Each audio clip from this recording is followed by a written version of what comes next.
आपकी बात आपके साथ कि आज दिनांक 13 मार्च के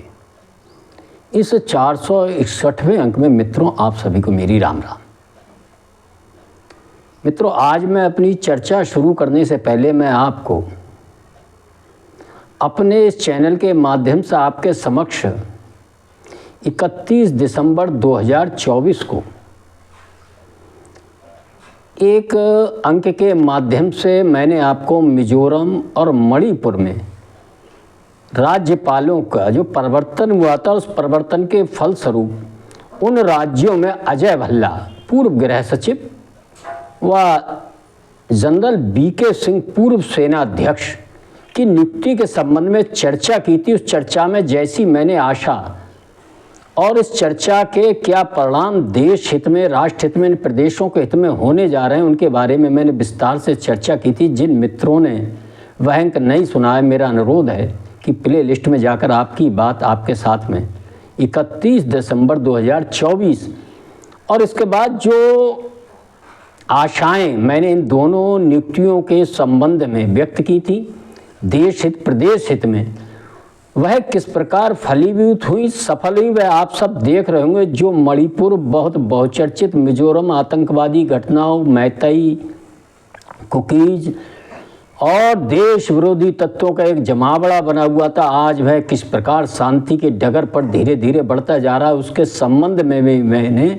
4 मार्च पिछले वर्ष 2025 को भी 220वें अंक में आप सबसे चर्चा की थी। मित्रों, आखिर आप कह रहे होंगे कि इतनी पुरानी 1-1.5 वर्ष पुरानी इन चर्चाओं का आज तक क्या मतलब, लेकिन आज मैं आप सबके जौरे दद्दा मेरे ये अंक जो लेके आऊँ, मैं इसमें भी आपका ध्यान इस ओर आकर्षित कराने जा रहा हूँ कि वर्तमान समय में भी कुछ इसी प्रकार के विभिन्न प्रदेशों में राज्यपालों के जो नियुक्तियां हुई हैं, खास तौर से मैं आज उन नियुक्तियों के बारे में बिहार राज्य और पश्चिम बंगाल में जो नियुक्तियां हुई हैं उनके संबंधों में चर्चा करना चाहूँगा। इन नियुक्तियों के क्या है संदेश, खास तौर से सीमांचल से लेकर सिलीगुड़ी और चिकन नेक जो पश्चिम बंगाल में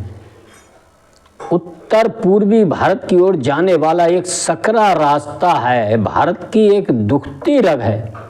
और इसमें किस प्रकार के घटनाक्रम देश की आज़ादी के बाद वहाँ का किस प्रकार की जनसंख्यिकी का जो परिवर्तन होता जा रहा है देश हित के लिए कितना खतरनाक है, ये मैं इसकी चर्चा करूँगा। और आखिर नियुक्तियों के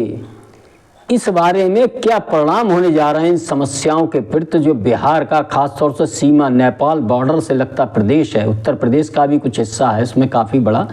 लेकिन सबसे खतरनाक ढंग से जो देश विरोधी गतिविधियां सीमांचल के क्षेत्रों में पूर्णिया, कटिहार, किशनगंज ऐसे जिलों से होती हुई एक पट्टी ये सिलीगुड़ी और चिकन नेक तक जाती है, जिस चिकन नेक के बारे में लगातार राष्ट्र विरोधी, देश विरोधी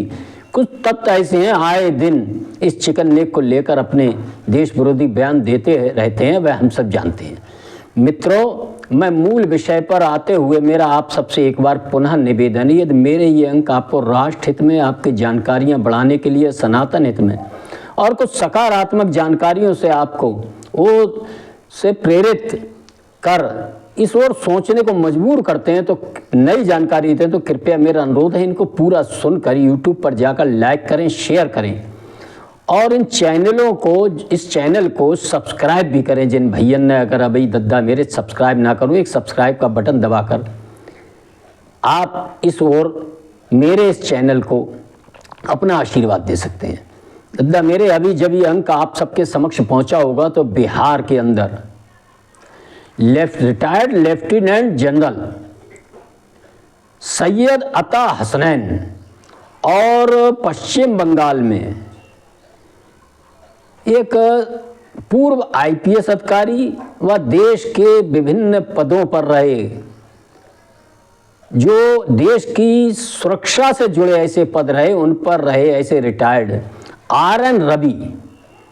जो तमिलनाडु से जिनका स्थानांतरण पश्चिम बंगाल में किया गया, इन दोनों महत्वपूर्ण राज्यों के राज्यपाल पदों पर इनकी नियुक्ति के संदेश हम सबको मित्रों समझ में आना चाहिए। वर्तमान सरकार सन 14 के बाद लगातार इस प्रकार के पदों पर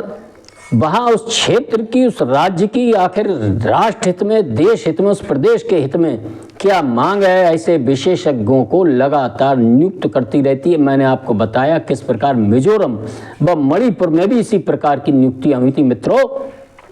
जो देश विरोधी तत्वों का अड्डा बन चुका था वह प्रदेश,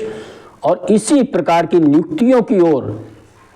इस महत्वपूर्ण समय में मैं आपका ध्यान दिलाना चाहता हूं। इनको समझे, आने वाले समय में इसका क्या महत्व है मित्रों। बिहार के जो सीमांचल के क्षेत्र की मैंने बात करी, किस प्रकार घुसपैठियों ने वहां धीरे धीरे कर अपना बहुमत बनाया। उस बहुमत के आधार पर जिस प्रकार की राष्ट्र विरोधी गतिविधियां, राष्ट्र विरोधी शक्तियां वहां सर उठा रही हैं, और यह जो पूरी पट्टी सीमांचल से लेकर पश्चिम बंगाल के ऊपर सिलीगुड़ी चिकन नेक तक जाती है, ये एक बहुत गंभीर राष्ट्र विरोधी तत्वों का एक गंभीर स्तर पर पहुंच चुकी है। वहां एक ऐसे तत्व अपनी जड़ें मजबूत कर चुके हैं और अड्डा बना चुके हैं, और वोट बैंक की राजनीति के कारण निश्चित ही जो सरकारें हैं वह सरकार इन पर अंकुश नहीं लगा पा रही। लंबे समय से काफ़ी रिपोर्टें केंद्र सरकार के पास पहुंची हैं, ये सब हम सब ने देखना है मित्रों। केंद्र सरकार ने, खास तौर से केंद्रीय गृह मंत्री अमित शाह जी ने इस ओर ध्यान दिया है, और इस प्रदेशों में इन परिस्थितियों को किस प्रकार राष्ट्र हित, देश हित में सही किया जाए, इसके लिए उन्होंने जो निर्णय लिया इन दोनों राज्यपालों की नियुक्ति में, इनको हम समझेंगे मित्रों। रिटायर्ड लेफ्टिनेंट जनरल सैयद अता हसनैन एक बहुत ही अपने कार्यकाल में थल सेना के अंदर अपनी सेवाएं दे चुके हैं, बहुत ही राष्ट्रवादी व्यक्ति हैं, और ख़ास तौर से चौथी कोर थल सेना की उसका वो नेतृत्व भी कर चुके हैं, और बड़ा लंबा समय उन्हें इसी प्रकार के एक क्षेत्र, सीमावर्ती क्षेत्र कश्मीर, जम्मू कश्मीर राज्य में उन्होंने अपना समय बिताया। वे ऐसी सारी परिस्थितियों से रूबरू भी हो चुके हैं। इस प्रकार उनके किस प्रकार ऐसे राष्ट्र विरोधी घुसपैठिया तत्वों से निपटना चाहिए, वह उनके अनुभव में, अपने कार्यकाल में खूब अच्छी तरह से उन्हें मालूम है। इसीलिए उनके अनुभवों का लाभ मिले, इसके लिए सीमांचल क्षेत्र में ऐसे तत्वों से कैसे निपटना है, इसके लिए राज्यपाल के रूप में निश्चित ही सैयद अता हसनैन की नियुक्ति राष्ट्र हित में बहुत अच्छे परिणाम देने वाली है मित्रों। इसी प्रकार मैंने कहा, पूर्व IPS, देश के विभिन्न महत्वपूर्ण सुरक्षा से संबंधित केंद्रीय स्तर पर पदों पर रहे RN रवि को पश्चिम बंगाल के अंदर बैठाया गया है। लेकिन मित्रों, जहां तक मेरा मानना, आप सब भी जानेंगे कि यह मर्ज इस क्षेत्र में इतना बढ़ चुका है, इन घुसपैठियों का वहाँ इतना बहुमत हो चुका है कि आए दिन वह तरह तरह की धमकियाँ भारत की केंद्र सरकार, स्थानीय प्रशासन को देते रहते हैं। इन धमकियों से निपटने का दम कहीं ना कहीं मुझे लगता है निश्चित ही केंद्र सरकार ने बनाया है, और इसके लिए स्थानीय प्रशासन पूरी तरह इसमें असमर्थ सिद्ध हो रहा है। निश्चित ही सरकार के मन में कुछ ना कुछ है। आप देखेंगे आने वाले समय में कोई बहुत बड़ी बात नहीं, सीमांचल से लेकर किनारे की ये जो पट्टी है, जो घुसपैठियों से, जिसमें चीन भी विशेष रुचि लेता है, सिलीगुड़ी से चीन, डोकलाम आपने विवाद देखा था, भूटान है, और इस प्रकार के बांग्लादेशी तत्वों ने, देश विरोधी तत्वों ने जिस प्रकार वहाँ पर अपना एक मजबूती से अपना अड्डा जमाया है, इससे निपटने के लिए केंद्र सरकार कहीं ना कहीं इस पट्टी वाले सीमांचल से लेकर चिकन नेक तक के प्रशासन को अपने अंतर्गत ले ले तो कोई आश्चर्य नहीं होना चाहिए। केंद्र शासित प्रदेश के रूप में जब केंद्र सरकार लेगी तभी ऐसे तत्वों से निपटना मुमकिन होगा। सीधा प्रशासन और सीधा दखल वहां केंद्र सरकार का होगा, सरकार वहां राज्य सरकार कोई हो, लेकिन जब केंद्र अपना सीधा दखल इस क्षेत्र में रखेगा तभी इस प्रकार के राष्ट्र विरोधी तत्वों से निपटना मुमकिन हो पाएगा। और इसीलिए